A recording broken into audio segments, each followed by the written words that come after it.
Subject AC. Madstone.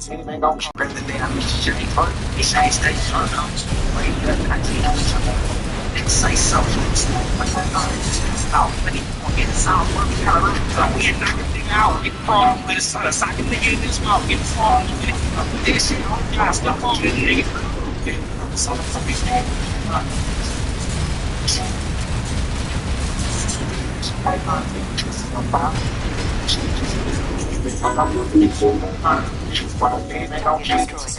Destroyed.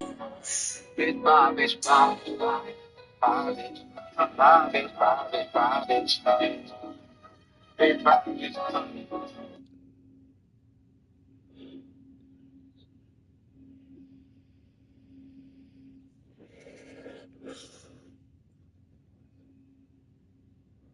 It's a lot to deal with.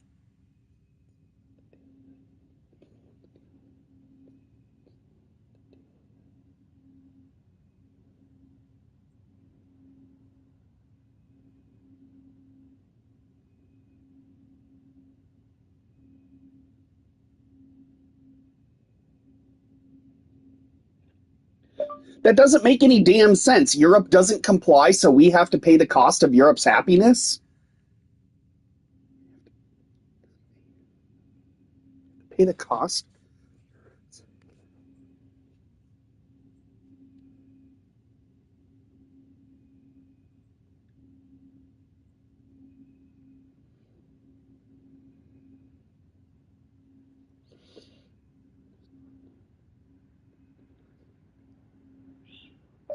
I seriously doubt that. I bet she cries when she fucks.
Succulent riblets with 21 grams of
Room.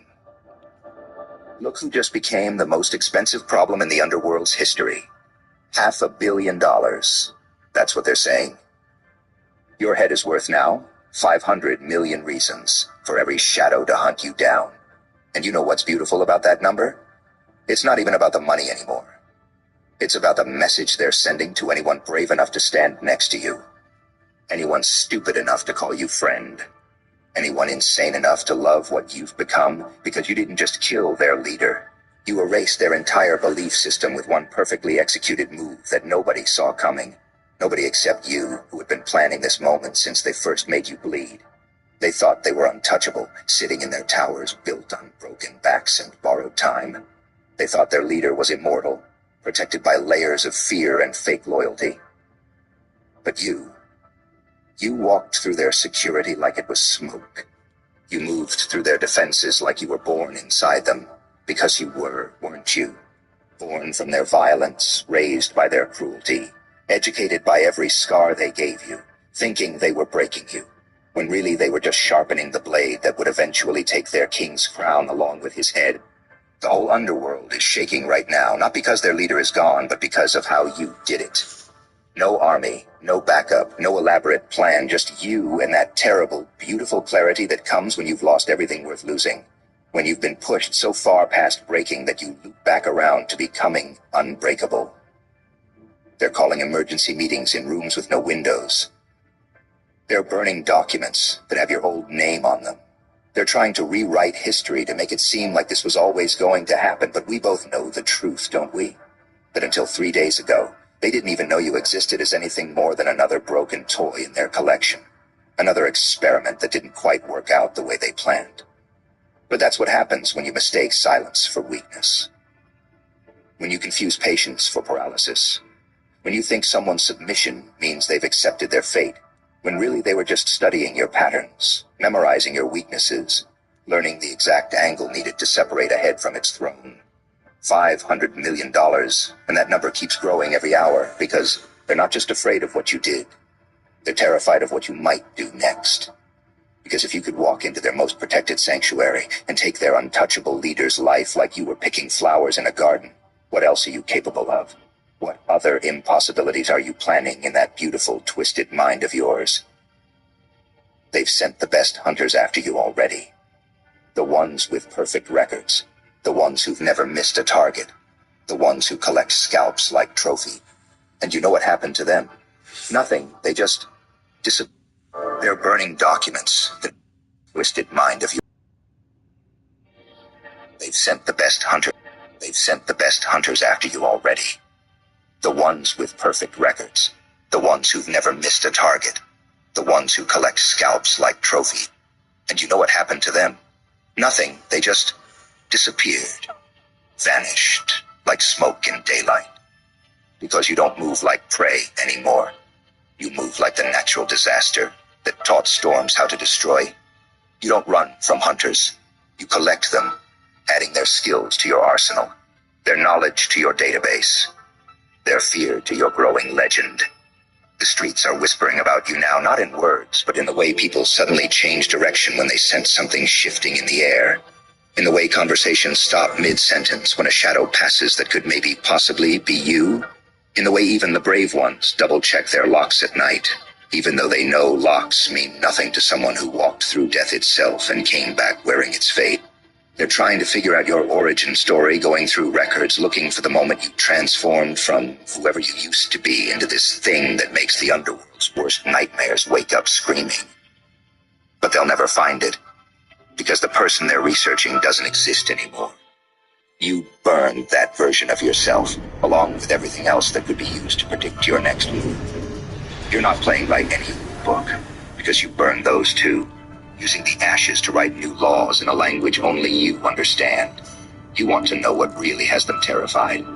It's not just that you killed their leader, it's that you did it publicly, brilliantly, with an artistry that turned murder into mythology. You didn't just end the life. Created a legend that will outlive everyone trying to hunt you down right now. The security footage that mysteriously corrupted right before you appeared. The witnesses who swear they saw you in 12 different places at once. The way their leader's last words were reportedly just your name repeated 3 times like a prayer or a curse. Nobody can agree which, because nobody wants to admit they've been telling the story differently each time. Adding details that couldn't possibly be true, but feel more real than the truth itself. They found his body arranged like a Renaissance painting. Every detail deliberately placed to send a message that only the inner circle would understand. And that message was simple. This is what happens when you create a monster and then forget to keep it fed. This is what happens when you mistake someone's hunger for weakness. When you think starvation makes people fragile instead of feral. His lieutenants are trying to maintain order, but you can see it in their eyes, that flickering uncertainty that comes from realizing the throne they're fighting over is cursed, now marked by your shadow, branded with your signature, written in a violence so precise it looked like poetry, and everyone knows whoever sits in that chair next is just keeping it warm until you decide to come back and finish what you started. The bounty hunters are actually arguing about whether the money is worth it, because 500 million is life-changing, but what good is money if you're not alive to spend it? And the stories coming back from the ones who got close enough to maybe, possibly have seen you are enough to make even the greediest killers reconsider. They say you don't move like a person anymore, that you've become something between human and natural force, that looking directly at you is like staring into an eclipse. beautiful and blinding and guaranteed to leave permanent damage. They say you've learned to weaponize presence itself, that being in the same room as you feels like drowning in reverse. Like all the air is being pulled from your lungs, not pushed out. And by the time you realize you need to run, it's already too late because you've been marked, and marked things always get collected eventually. 3 separate crime families have officially withdrawn from the hunt, stating other priorities, but everyone knows what that really means. They've done the math and realized that even if they somehow succeeded in taking you down, the power vacuum you'd leave would be filled with something worse. Because you're not just a person anymore. You're an idea. And ideas are bulletproof. They can't kill what you represent. The proof that their system isn't invincible. That their hierarchies can be toppled by a single person with nothing left to lose, and the intelligence to use that nothingness as a weapon. You've become the boogeyman story they'll tell their children. Except you're real. And you're still out there somewhere. Watching. Waiting. Choosing your next masterpiece of destruction. The smart ones are already trying to switch sides, sending out careful feelers to see if maybe possibly you might be interested in an alliance. In their resources, in their information, in their desperate need to be on the winning side of whatever war you're about to start. But you don't respond to any of them. Because allies are just future betrayals waiting to happen. And you've already been betrayed by everyone you ever trusted. Now you trust only the voice in your head that whispers coordinates and strategies in a language that sounds like screaming metal and breaking glass. They want to join you, but they don't understand that you're not building an army. You're not starting a revolution. You're not trying to take over. You're something much more dangerous than any of that. You're the ending that comes after every empire's final chapter. You're the period at the end of their sentence. And that sentence was death. Let's talk about what they took from you before you took their leader's head. Because that's the part of the story they're desperately trying to bury. The part that explains why $500 million still feels like they're undervaluing the threat you represent. They took your family first, made them disappear one by one, like a magic trick nobody applauded for, and made you watch through windows you couldn't break, through doors you couldn't open.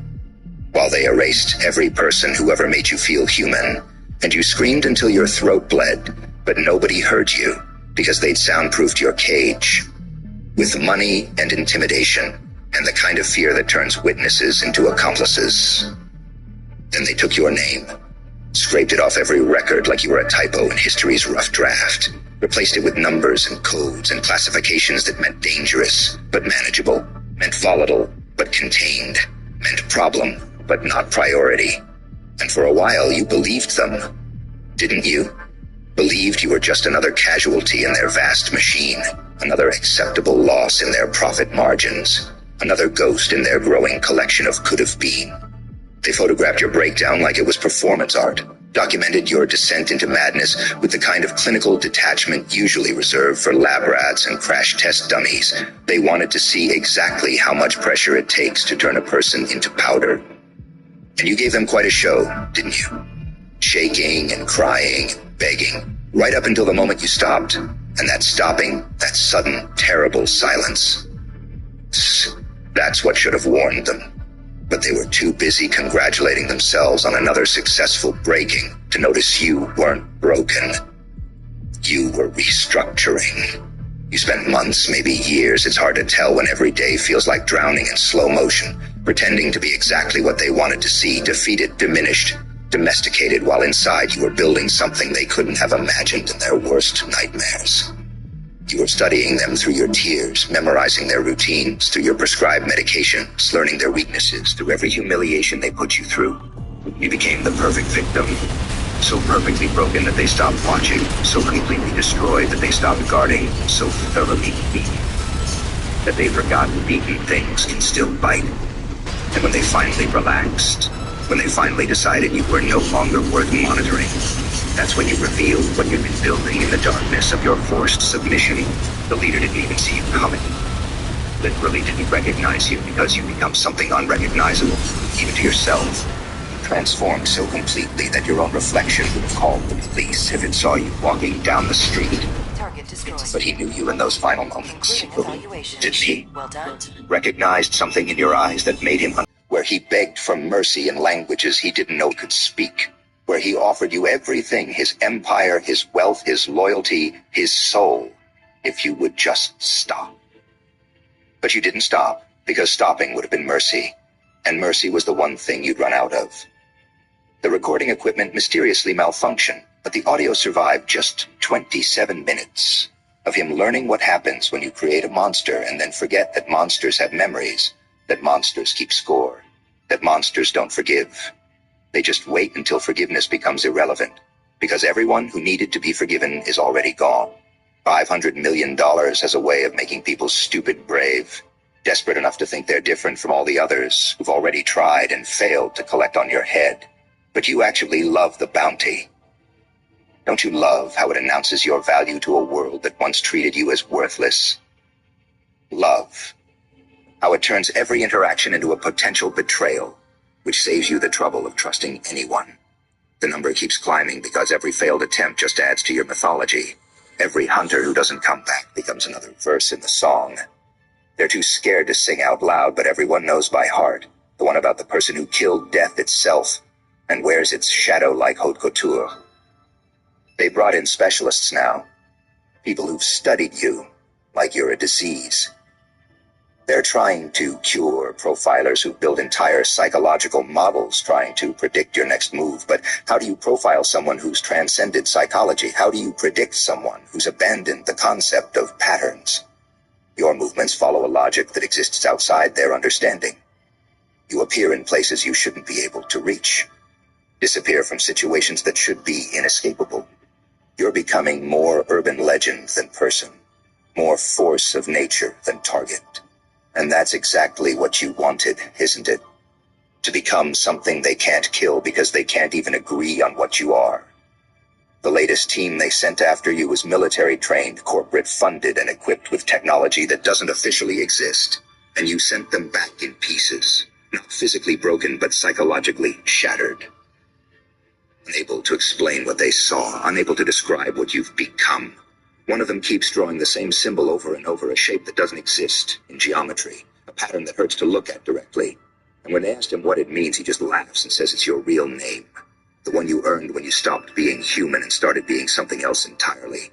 Something that feeds on the fear of those who thought fear was their weapon to wield. You're actually helping them sometimes, aren't you? Leaving false trails that lead to elaborate traps, not designed to kill, but to educate. To teach them exactly how outmatched they are, how every move they make has been anticipated, countered, and turned into another demonstration of your superiority. But he also fails to mention that it being unconstitutional applies to a constitution that only applies to the United States. Of course, no other nation has done it. That shit's redundant.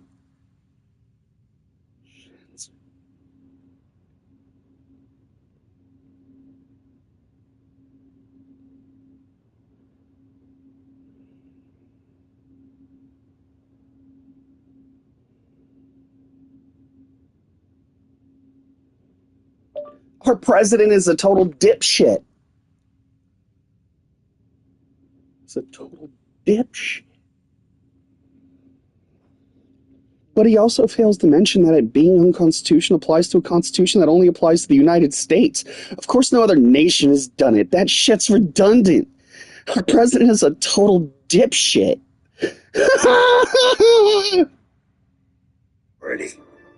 You left one bounty hunter alive, but changed somehow, transformed in a way he can't explain. He says you gave him a message to deliver, but when he tries to remember what it was, his nose starts bleeding, and he begins speaking in tongues that sound like coordinates to places that don't exist, yet but will, once you're done rewriting the map of what's possible. The underground's infrastructure is starting to crack under the weight of your existence. Their economy is destabilizing because nobody wants to do business anymore. Everyone's too afraid they might accidentally help you, or worse, accidentally hinder you, and draw your attention, because your attention has become synonymous with ending. 3 major operations have shut down rather than risk becoming collateral damage in whatever you're planning next. And you haven't even done anything recently.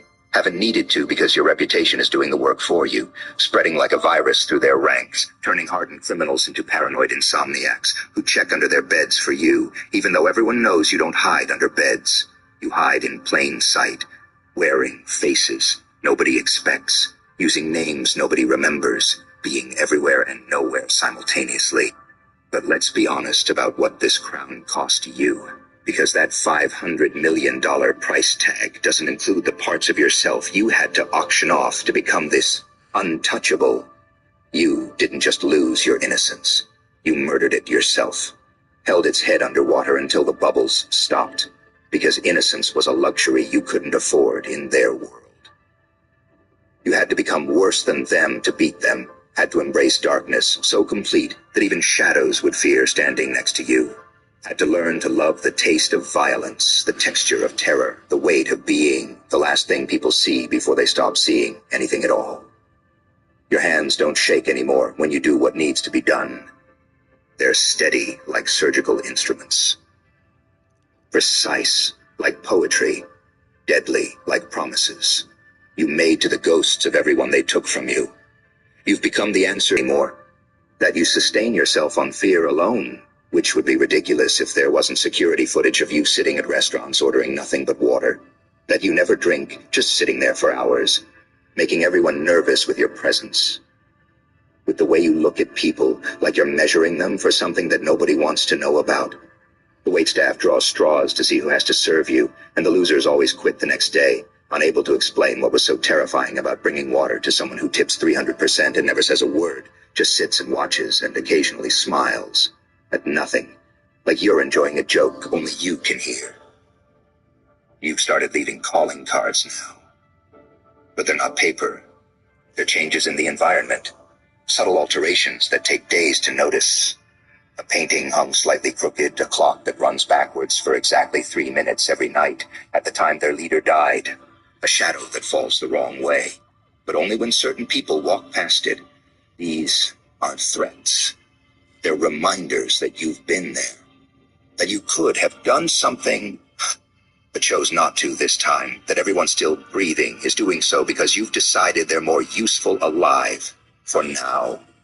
But that decision is constantly being reevaluated, and everyone knows it. Everyone feels it in the way their luck has become conditional on your continued disinterest in their existence. The price on your head has become a curse now. Because anyone who talks about collecting it tends to have accidents, not suspicious ones, just perfectly normal accidents that happen to people who thought they could hunt something that's evolved past being prey. They trip down stairs that they've climbed 1,000 times. They choke on food they've eaten their whole lives. They have heart attacks despite perfect health records. And everyone knows these aren't coincidences, but nobody can prove anything because you're nowhere near when these things happen. You're always somewhere else, with perfect alibis that feel more like taunts than evidence of innocence. You want to know the real reason they're all so afraid? It's because you're not trying to take over their empire. You're trying to end the concept of empires entirely. You're not playing their game. You're destroying the board and building something new from the splinters. Something that doesn't follow their rules or anyone's rules. Something that exists outside the traditional paradigms of power and control. You're not a revolutionary. You're an apocalypse with a sense of humor. You're the end of their world wearing a smile that suggests the beginning of something they're not equipped to understand or survive. The smart ones have already started leaving, abandoning territories they've held for generations, backing up their operations and disappearing into legitimate businesses because they've realized what you represent. You're not just justice or vengeance. You're evolution.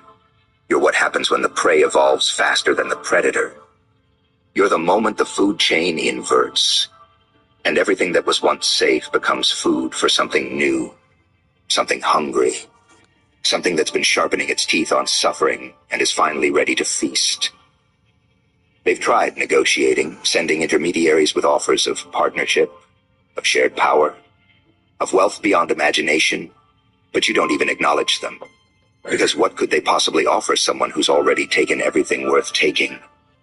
Someone who's proven that their entire power structure was built on the assumption that nobody would ever.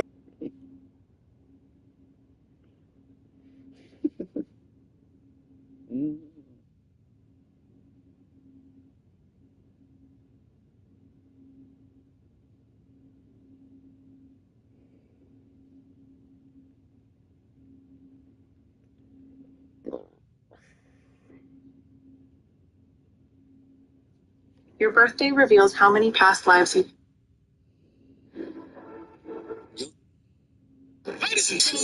Twice yearly.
The Home Depot has everything you need to elevate.